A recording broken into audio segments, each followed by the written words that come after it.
இரண்டாவதாக உன்னதங்களுக்காக உயிர்ப்பித்தார். எபேசியர் 2:5. அக்கிரமங்களில் மரித்தவர்களாய் இருந்த நம்மை கிறிஸ்துவுடனே கூட உயிர்ப்பித்தார். அப்படி 7ஆம் வசனத்துக்கு வாங்க. கிறிஸ்து இயேசுவுக்குள் நம்மை அவரோட கூட எழுப்பி உன்னதங்களிலே அவரோட கூட உட்காரவும் செய்தார். பாருங்களேன், நல்ல வாசிங்க. கிறிஸ்துவுடனே கூட எழுப்பி உன்னதங்களிலே உட்காரவும் செய்தார். உன்னதங்களிலே அவரோட கூட உட்காரவும் செய்தார். அப்ப நீங்க இப்ப பூமியில இருக்கிறீங்களா, உன்னதத்துல இருக்கிறீங்களா? நீங்க எல்லாம் ஏசாமி தெய்வம் நம்புறீங்க. அப்போ எபேசியர் 2:7 என்ன எழுதி இருக்குன்னா, நம்மை அவரோட கூட எழுப்பி, நம்மளை எழுப்புனாரா? பாவ வாழ்க்கையில இருந்தோமா, எல்லாத்துல இருந்து நம்மளை கொண்டு வந்தாரா? அக்கிரமத்துல இருந்து கொண்டு வந்தாரா? அவங்க மன்னிச்சுட்டாரா? பரிசுத்தாவை கொடுத்துட்டாரா? என்ன பண்ணிருக்காரு? உன்னதங்கள்ல உட்கார வச்சிருக்காரு. அப்போ உங்க ஆவி எங்க இருக்கிறது? உன்னதங்கள்ல உட்கார வச்சுட்டாரா அப்படின்னு தான் எழுதி இருக்கு. வெப்பாருன்னு எழுதல, நல்ல வாசிச்சு பாருங்க. உன்னதங்களே அவரோட கூட செய்தார். முடிஞ்சிருச்சு. Past tense. இங்கிலீஷ் கிளாஸ் எடுக்க ஆரம்பிச்சு.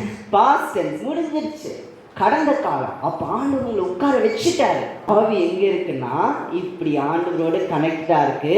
அப்ப நம்ம ஆண்டவரோடு இருக்கனால ஆண்டவரே நமக்கு சமீபமா இருக்கிறாரு. ஏசாமி சொன்னார்ல, தேவனுடைய ராஜ்யம் சமீபத்தில் இருக்கிறன்னா அப்ப ஆண்டவர் நமக்கு சமீபமா இருக்கிறாரு. நம்ம ஆவி அவரோட ஆவியோடு இருக்கு. அந்த ஆவி அவரை சுற்றி சுற்றி இருக்கிறது. அப்ப நான் மட்டும் இல்ல, உங்காவி எல்லாருமே எங்க இருக்கோம்? உன்னதங்களில் இருக்கிறோம். அதுக்காக தான் ஆண்டவர் நம்மை உயிர்ப்பித்தார். ஹல்லேலூயா, ஹல்லேலூயா. நம்மளுக்கு ஃபுல் கனெக்ஷன் இருக்கு, முழு தொடர்பும் இருக்கிறது. கொலோசியர் 3:1 வாசிங்க. கொலோசியர் 3:1. நீங்கள் கிறிஸ்துவுடன் கூட எழுந்ததுண்டானால் கிறிஸ்து தேவனுடைய வலது பாரிசத்தில் வீற்றிருக்கும் இடத்தில் உள்ள மேலானவைகளை தேடுங்கள். அப்போ நம்ம என்ன செய்யணும்? இனிமேல் அவரோடு எழுந்ததுனால எதை பத்தி தான் நம்ம யோசிக்கணும்? மேலானதை தான் யோசிக்கணும். ஆதாம் ஏவாள் ஆண்டவரோடு இருந்தாங்க, தொடர்புல இருந்தாங்க. அவங்க என்ன பண்ணாங்க? அதை இழந்து போனாங்க பாவத்தினால. இப்ப மீண்டும் ஆண்டவர் நமக்கு அந்த தொடர்பை கொடுத்துட்டார். இப்ப சொல்லுங்க, நான் உயிர்த்தெழுந்து உன்னதங்களிலே கிறிஸ்துவுடன் உட்கார்ந்திருக்கிறேன். ஹல்லேலூயா. இந்த வெளிப்பாடை தான் பவுல் பெற்று எபேசியர் நிருபத்தில் எழுதியிருக்கார். எபேசியர் 2:7 உன்னதங்களிலே உட்கார வைத்திருக்கிறார். அப்பா, இனி நீங்க எல்லாம் பூமிக்குரியவங்களே இல்லை. அன்னைக்கு பாருங்க, இயேசு சுவாமியை மரித்து உயிர்த்தெழுந்ததுக்கு அப்புறம் அந்த துணியை தலைக்கு போட்டிருந்த துணி என்ன பண்ணியிருந்தாரு? நாப்கின்னு சொல்லுவாங்க. அதை என்ன பண்ணாங்க? சுருட்டி, ஆங்கில ஐயா என்ன சொன்னாங்க?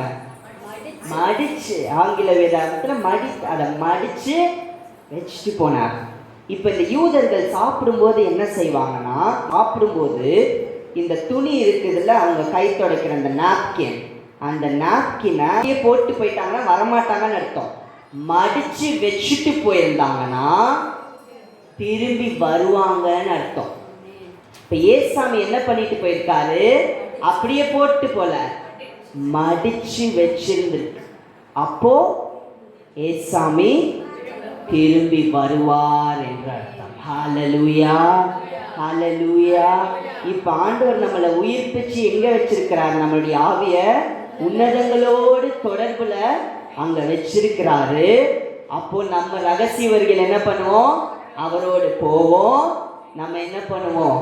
திரும்பி அவரோடு வருவோம், ஆளுகை செய்வதற்கு வருவோம். ஹல்லேலூயா.